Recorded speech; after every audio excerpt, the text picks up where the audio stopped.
Hello and welcome to the latest in our series of Helping the Helpers, our series of videos about some of the things that we've learned working in emergency and crisis situations with some amazing people around the world. And I'm delighted to be joined by Shannon from Montana, who was one of our fantastic coordinators in Greece and Mexico. Hello, Shannon. How are you? I'm good and really happy to be talking to you. And you've got vast experience of working in volunteers, and we were talking about what to share here, and we were talking about not freaking out. That is pretty important. I think sometimes when we get overseas and we're interacting with different people or different cultures, our emotions can get a little bit heightened. And so there's that stress response that we're constantly having to manage just within ourselves. So, I think there's lots of techniques and tools for keeping a cool head.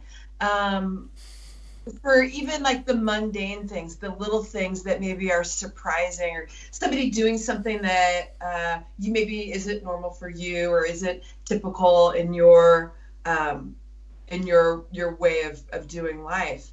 But I think the number one stepping off place for engagement and interaction with others is don't freak out, right?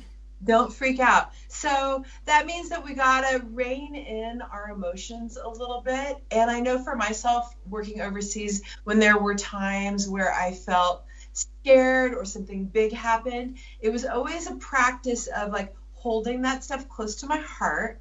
And then at a later time, when I could sit down with my coworkers or get on the a friend, that's the time and space to like problem solve and express yourself and try and come up with a solution. But in the moment where things feel uncertain or scary, try to dial that stuff back. So for example, Paul and I were we were just talking about a moment where I saw a young boy slip and fall as they were playing soccer, and he laid open his knee pretty badly, and there was a lot of blood, Ugh. and it was scary. And as I was there with my co-volunteers, we observed that the mom started to really get worried. Some of the were upset. And the next thing we knew, we were surrounded by a crowd of people. So it really became our job to not freak out and hold a calm space, a calm head, so that we could get the resources there, so that people could really trust us and know that we were doing everything we could to find a good solution for the situation. And it's funny, I think that not freaking out maybe seems a little casual or a bit flippant, but it's really not, because if we can really dial in the goals that we want to achieve, we know that we need to keep it together. Keep the freak in. Keep the freak in. Don't freak out in. Exactly. I like that. That's good. I guess sometimes there's when there's a need to suddenly act. There is this kind of really strong impulse to like run around and to be active and to get things done, and it's not always the most helpful.